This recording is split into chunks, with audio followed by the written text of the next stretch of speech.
Saviez-vous qu'un drone à bas coût est en train de traquer les propres géants de Poutine chez lui? Les attaques sur le territoire russe ne s'arrêtent pas. Gloire à l'Ukraine. Ceci est Sans filtre. Je suis Darina Tkachenko. Dans cet épisode, la succession des attaques contre les ports stratégiques, la technologie des drones qui déjoue le bouclier russe et l'impact réel d'avoir mis hors service un tiers de la capacité énergétique de la Russie en seulement une semaine. Abonnez-vous à UATV dans votre langue et activez la cloche. Partagez cette vidéo pour que plus de gens comprennent la réalité sur le terrain et laissez votre commentaire. Pensez-vous que la Russie sera capable d'arrêter le bombardement de drones? Je vous lirai ci-dessous. Des plateformes essentielles comme le port d'Ust-Luga et la raffinerie de Kstovo ont été rayées de la carte de la production lors d'opérations d'une précision dévastatrice. L'impact massif sur le terminal de Ust-Luga, en mer Baltique, un essaim de drones n'a pas seulement incendié les réservoirs, mais a aussi mis hors service les bras de chargement du pétrole brut, stoppant complètement le flux des exportations vers l'Asie en un seul coup. Nous ne parlons pas de dégâts superficiels, mais d'impacts directs qui paralysent la chaîne d'approvisionnement dans des régions entières de la Russie européenne. Les images satellites confirment que le feu ne consume pas seulement du carburant, mais aussi la capacité opérationnelle des complexes les plus modernes dont dispose le Kremlin. La stratégie ukrainienne s'est concentrée sur l'asphyxie de la logistique d'exportation et du raffinage interne. Simultanément, en frappant les terminaux portuaires, le flux de devises étrangères est interrompu. En frappant les raffineries, on arrête le mouvement des troupes et de l'économie civile. Au cours de la dernière semaine, le volume de pétrole brut traité est tombé à des niveaux historiquement bas, obligeant Moscou à mobiliser des réserves d'urgence qui n'étaient pas destinées à la consommation intérieure. Cette paralysie démontre que la taille d'une armée est sans importance si tu ne peux pas protéger tes sources de revenus. En frappant le cœur de la production, l'Ukraine coupe le flux d'argent qui finance l'invasion, forçant Poutine à choisir entre envoyer du carburant au front ou approvisionner ses propres villes. C'est un coup direct porté au moteur financier du régime qu'aucune propagande d'État ne peut cacher aux citoyens qui voient déjà les colonnes de fumée depuis leur maison. Pour ceux qui s'y connaissent en moteur et en mécanique, ce qui se passe dans le ciel russe est un chef-d'œuvre d'ingénierie militaire moderne. Le coup porté à la raffinerie de Kstovo, à Nijni Novgorod. Les drones ont traversé 1000 km de défense pour venir s'écraser directement sur l'unité de craquage catalytique, le cœur technologique de l'usine, la rendant inutilisable pendant des mois, car il s'agit d'une pièce irremplaçable sous sanction. Les forces ukrainiennes utilisent des drones conçus pour ignorer toute interférence électronique et atteindre des cibles à plus de 1000 km de distance. Ici, il n'y a pas de hasard. Chaque appareil a une mission spécifique, une capacité de destruction qui ridiculise les systèmes de défense aérienne S-400, supposés être impénétrables. Le drone Luti, ce qui signifie féroce, est la vedette de ces opérations, un avion léger qui transporte 75 kg d'explosifs et vise spécifiquement la colonne de distillation, l'organe vital de la raffinerie. D'un autre côté, le Bober signifie castor. Avec son design aérodynamique inhabituel, il vole à basse altitude pour éviter les radars et surgir de nulle part au-dessus des dépôts de pétrole.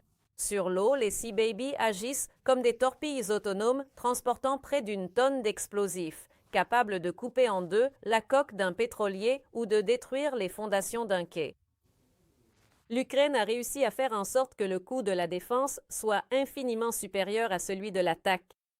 Alors qu'un système de défense russe coûte des millions, un drone ukrainien coûte autant qu'un pick-up d'occasion.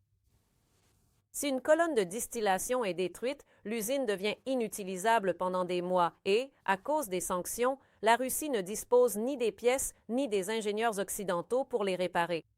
C'est une victoire de l'intelligence sur la force brute. 970 millions de dollars perdus en seulement 7 jours. C'est la véritable facture que les opérations ukrainiennes ont présentée à Poutine cette dernière semaine. La Russie, l'autoproclamée station-service du monde, fait aujourd'hui face à l'humiliation de devoir rationner sa propre production. Ce qui avait commencé comme de lointaines explosions s'est transformé en une crise économique interne que le Kremlin ne peut plus contenir ni masquer par des discours de victoire. L'effondrement logistique après l'impact sur le port de Primorsk.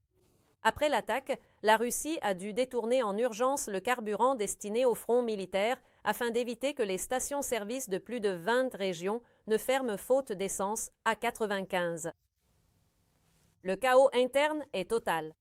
Je le répète, dans plus de 20 régions russes, les stations-service sont fermées ou affichent des panneaux signalant une rupture de stock pour les essences à plus haut indice d'octane.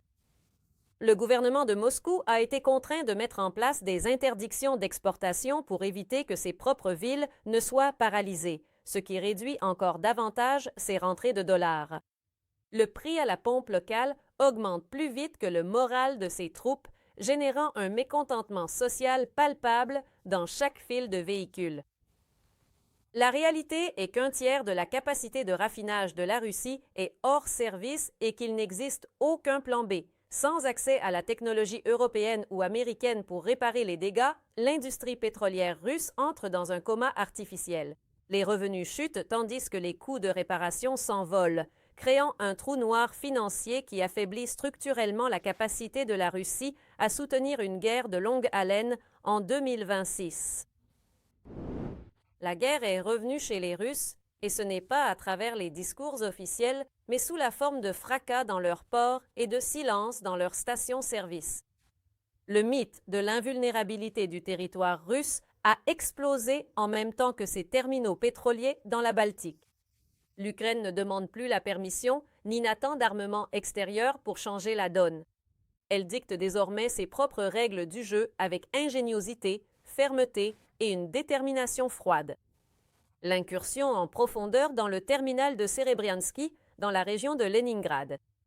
Lors de cette opération, les drones ukrainiens ont survolé les défenses de Saint-Pétersbourg pour frapper directement les réservoirs de stockage qui approvisionnent les navires de la flotte russe dans la Baltique, démontrant qu'il n'existe plus aucun endroit sûr dans le nord de la Russie.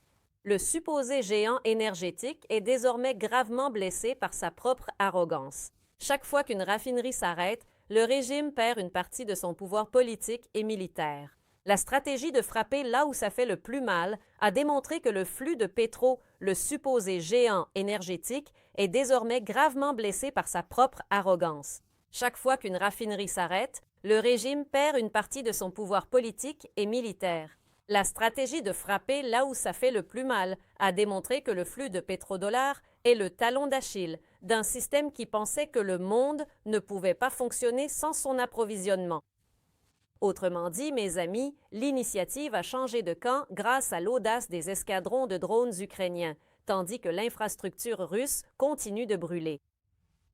Le message est clair, le contrôle de l'énergie n'appartient plus à celui qui possède le puits, mais à celui qui a la capacité d'empêcher l'ennemi de l'exploiter. La semaine prochaine, le feu et la pénurie pourraient frapper aux portes des villes les plus importantes de Russie. Les données ne mentent pas et les images satellites encore moins. Ce que nous avons expliqué aujourd'hui n'est pas une possibilité, c'est la réalité d'une infrastructure qui s'effondre sous le feu d'une technologie plus agile et moins coûteuse. La Russie ne se bat plus pour s'étendre, elle se bat désormais pour garder la lumière allumée dans ses propres villes et du carburant dans ses chars. Ceci est sans filtre. Ici, nous t'expliquons comment se déplace l'échiquier des faits que d'autres tentent de cacher. Si vous voulez comprendre comment l'ingénierie des drones démantèle progressivement l'économie du Kremlin, restez avec nous. Je suis Darina Tkachenko pour UATV dans votre langue. La vérité n'a pas besoin d'être embellie, il suffit de l'expliquer. On se retrouve dans la prochaine vidéo. Je lirai vos commentaires. Slava Ukraini, Gloire au Sero.